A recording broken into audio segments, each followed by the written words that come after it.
Une méditation tirée du livre Maranatha, le Seigneur vient d'Ellen White, 21 avril. Encouragez la vie saine.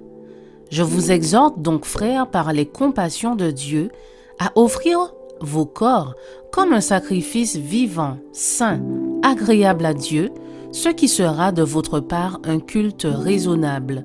Romains 12, verset 1. L'homme qui continue de s'adonner à des pratiques qui le privent de sa vigueur physique, intellectuelle et morale ne peut offrir son corps en sacrifice vivant, saint et agréable à Dieu. Ne vous conformez pas au siècle présent, mais soyez transformés par le renouvellement de l'intelligence, afin que vous discerniez quelle est la volonté de Dieu, ce qui est bon, agréable et parfait. Romains 12, verset 2. Nous vivons dans un monde qui s'oppose à la justice, à la pureté de caractère et spécialement à toute croissance en grâce.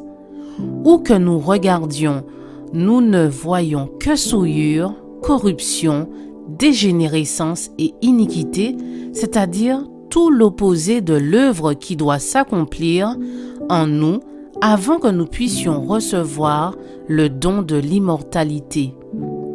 Les élus de Dieu doivent sortir sans tache de cette corruption générale qui sévit en ces derniers jours. Leurs corps doivent être sanctifiés et leur esprit purifié.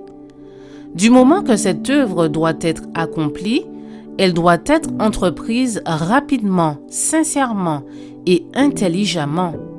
L'Esprit de Dieu doit en avoir un contrôle parfait, inspirant chaque action.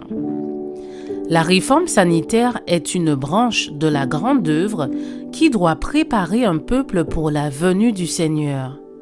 Les hommes et les femmes ne peuvent violer la loi naturelle pour satisfaire leur appétit perverti et leur passion sensuelle sans violer la loi de Dieu. Donc, Dieu a permis que la lumière de la réforme sanitaire resplendisse sur nous afin que nous puissions comprendre que briser les lois qu'il a incorporées dans notre être est un péché. Expliquer la loi naturelle et encourager les gens à lui obéir est une œuvre qui accompagne le message du troisième ange.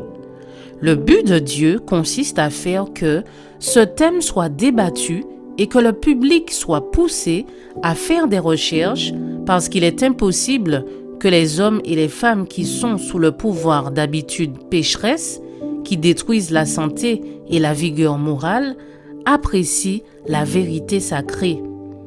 Celui qui chérit la lumière que Dieu lui a donnée sur la réforme sanitaire a une aide importante dans l'œuvre afin d'être sanctifié par la vérité et prêt pour l'immortalité.